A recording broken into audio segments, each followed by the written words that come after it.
Theory of domestic values में उपभोक्ता की बचत की सविस्तार वैज्ञानिक व्याख्या प्रस्तुत की और तभी से उपभोक्ता की बचत का विचार लोकप्रिय हो गया। मार्शल ने बताया कि मार्शल को उपभोक्ता की बचत का जन्मदाता भी कहा जाता है, father of the consumers surplus भी कहा जाता है, क्योंकि इन्हीं के समय से जो उपभोक्ता की बचत का विचार है वो लोकप्रिय हुआ था। उपभोक्ता को उसके द्वारा खरीदी गई वस्तुओं से अतिरिक्त उपयोगिता प्राप्त होती है।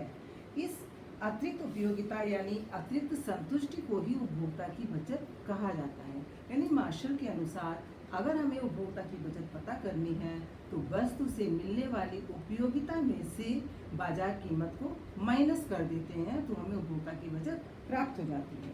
अब उपभोक्ता की बचत के विचार को हम आपको एक बहुत ही व्यवहारिक उदाहरण द्वारा स्पष्ट करना चाहते हैं। मान लीजिए आपका पेपर है, यानी कि एग्ज़ाम है, आपको कॉलेज एग्ज़ाम देने जाना है, मॉर्निंग का पेपर है आप, और आपसे रिक्शे वाला लेता है 20 रुपये, लेकिन उस समय कोई रिक्शा नहीं आ रहा है, तो आप सोचती हैं कि एग्ज़ाम बहुत इंपॉर्टेंट है और हम उसके लिए 100 रुपये रख के लाएँ। अगर 100 रुपये भी रिक्शा वाला मिल जाता है 100 रुपये में, तो भी हम खर्च करने को तैयार होंगे 100 रुपये रिक्शे के लिए। उतने में अचानक एक रिक्शे वाला आता है और उसने पूछा कितना लेंगे भैया, उसने कहा 20 रुपये, यानी कि जैसा कि आमतौर पे प्राइस है 20 रुपये, वहाँ का कन्वेंस है, तो 20 रुपये बताता है वो। जब वो उतरती है कॉलेज के पास तो वो 100 का नोट देती है, उसमें से 20 रुपये काट के वो 80 रुपये वापस कर देता है। तो ये 80 रुपये उसकी बचत हुई, उसने रिक्शे का उपयोग किया, रिक्शे का उपभोग किया, उसकी बचत हुई, यानी ये उपभोक्ता की बचत हुई। तो इस प्रकार से बहुत सी वस्तुएं ऐसी होती हैं जिन पर हमें उपभोक्ता की बचत प्राप्त होती रहती है। इस प्रकार स्पष्ट है कि किसी वस्तु को प्राप्त करने के लिए हम जो कीमत देने को तैयार होते हैं और जो कीमत वास्तव में देते हैं, इन दोनों के बीच का डिफरेंस उपभोक्ता की बचत होता है। अब प्रश्न होता है कि हम कितनी कीमत देने को तैयार होते हैं। जितनी उस वस्तु की इकाई से हमें उपयोगिता मिलती है उतनी कीमत देने को तैयार होते हैं, और कितनी कीमत वास्तव में देती है, जितनी बाजार कीमत होती है, इन दोनों के बीच का अंतर उपभोक्ता की बचत होता है। अब प्रश्न ये उठता है कि उपभोक्ता की बचत का आधार क्या है, यानी कि उपभोक्ता की बचत क्यों उत्पन्न होती है। इस संबंध में मैं आपको बताना चाहूँगी कि उपभोक्ता की बचत का जन्म इसलिए होता है, इसका विचार इसलिए आता है क्योंकि उपभोग के क्षेत्र में उपभोक्ता ह्रास नियम, उपयोगिता ह्रास नियम लागू होता है, लॉ ऑफ डिमिनिशिंग यूटिलिटी। ये नियम हमको ये बताता है कि उपभोक्ता जैसे जैसे किसी वस्तु की अधिकाधिक इकाइयों का प्रयोग करता जाता है, वैसे वैसे उसे प्रत्येक अगली इकाई से घटती हुई सीमांत उपयोगिता प्राप्त होती है। सामान्यतः उपभोक्ता वस्तु की प्रथम इकाई के लिए अधिक कीमत देने को तैयार होता है, क्योंकि पहली इकाई से उसको सबसे अधिक उपयोगिता प्राप्त होती है। पहली इकाई से प्राप्त होने वाली उपयोगिता सबसे अधिक होती है, इसलिए वो उसके लिए सबसे ऊंची कीमत देने को तैयार होता है, परंतु बाजार में सभी इकाइयों की कीमत समान होती है।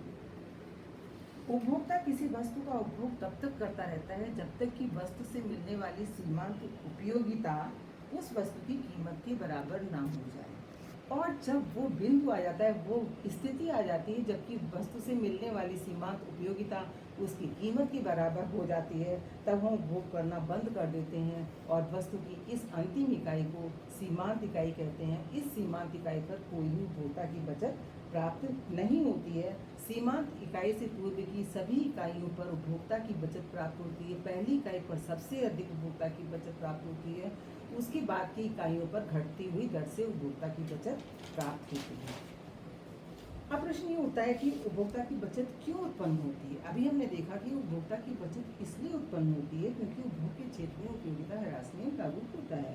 दूसरी ओर बाजार मूल्य सभी इकाइयों का बराबर होता है। इन दो कारणों से उपभोक्ता की बचत उत्पन्न होती है। अब उपभोक्ता की बचत के विचार को हम तालिका द्वारा स्पष्ट करना चाहेंगे।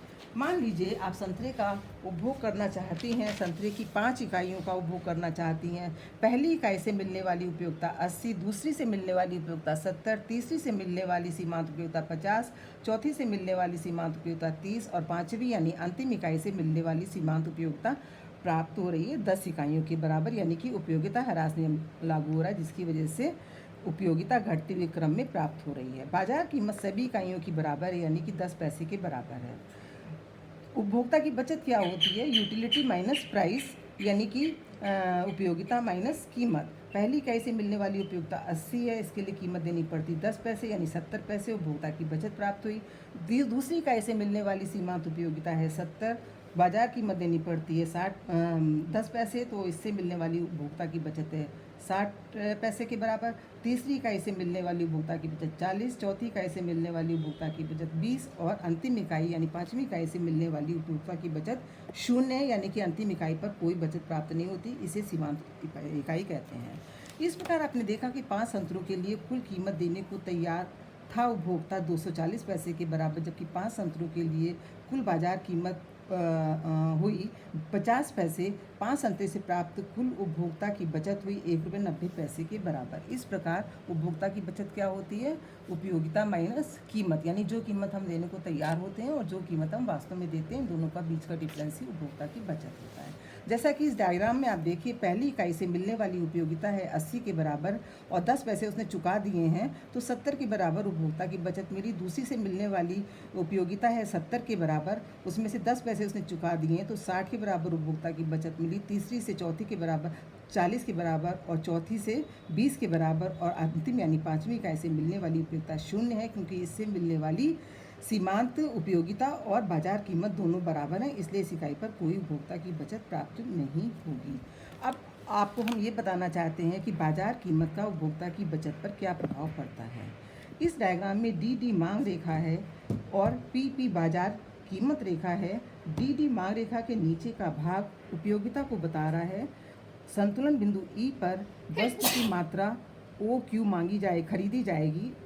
इकाइयों से मिलने वाली उपयोगिता है OQEP क्षेत्र के बराबर, जबकि इसके लिए बाजार कीमत चुकानी पड़ती है OQEP, यानी कि DPE के बराबर उपभोक्ता की बचत प्राप्त होती है।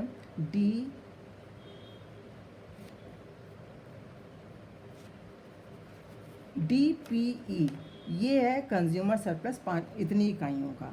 अगर बाजार कीमत बढ़ जाती है तो उपभोक्ता की बचत कम हो जाएगी, और अगर बाजार कीमत कम हो जाती है तो उपभोक्ता की बचत बढ़ जाएगी। इस प्रकार आपने 2 बातें आज समझी कि पहली बात कि उपभोक्ता बचत क्या होती है, वस्तु से मिलने वाली उपयोगिता और बाजार कीमत का अंतर उपभोक्ता की बचत होती है। दूसरी बात आपने ये जानी कि बाजार कीमत का प्रभाव उपभोक्ता की बचत पर पड़ता है। बाजार कीमत बढ़ जाने पर उपभोक्ता की बचत कम हो जाती है, बाजार कीमत कम होने पर उपभोक्ता की बचत बढ़ जाती है। इस प्रकार ये आपने उपभोक्ता के विचार के संबंध में आज जानकारी प्राप्त की। इसके बाद आपको भाग 2 के बारे में बताएंगे नेक्स्ट कभी। Thank you.